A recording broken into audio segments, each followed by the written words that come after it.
كل سنة وحضراتكم طيبين. مبروك تدشين الكنيسة. هو موضوع الاجتماع النهارده أنا قلقان، أنا فعلا أنا قلقان بس من حاجة خاصة جدا.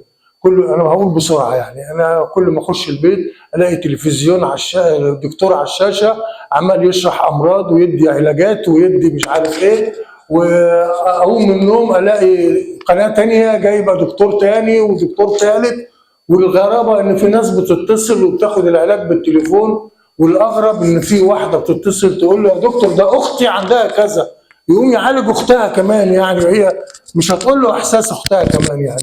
فانا قلقان من الموضوع ده يعني. فايه كتبت على ايه؟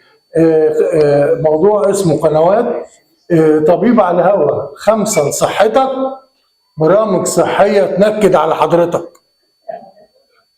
طب هي غاويه طب انا مالي؟ طب عارفين مين هي يعني. طب هي ناويه تذاكر تاني؟ يستضيف دكتور بسلامته يتصور يكشف جوه عيادته، عياده اسنان بكل الامكانيات، خلع وعلاج وعمل تركيبات، يعالج لثه، يعمل كباري، كلها معلومات. طب انا مالي؟ انا مالي؟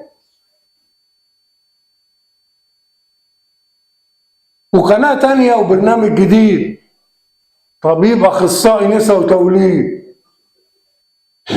يقول نصايح من غير كشوفات، لا شاف اشاعه ولا تحليل، ويوصف ادويه ويجلب تصريحات، وعنده اجابه لكل سائل، ومنع الحمل وافضل الوسائل. من كتر الكلام على الولاده جالي اعراض منها يا ساده. الموضوع زاد قوي وباخ، رحت كشفت قال لي ده انتفاخ. مين يا ناس يحس بحالي؟ اتفرج ليه؟ طب انا مالي؟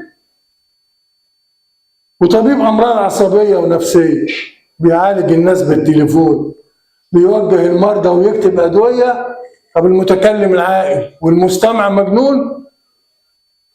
اسيب المكان وادخل اوضتي واقول مين يشاركني مصيبتي، احبس نفسي واقفل الباب واحس ان جالي اكتئاب.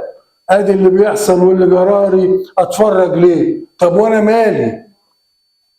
وجراح تجميل على الشاشه موجود يصغر مناخيره وينفخ خدود، على جهازه يجيب اشكال يشرح مقاسات معايير الجمال.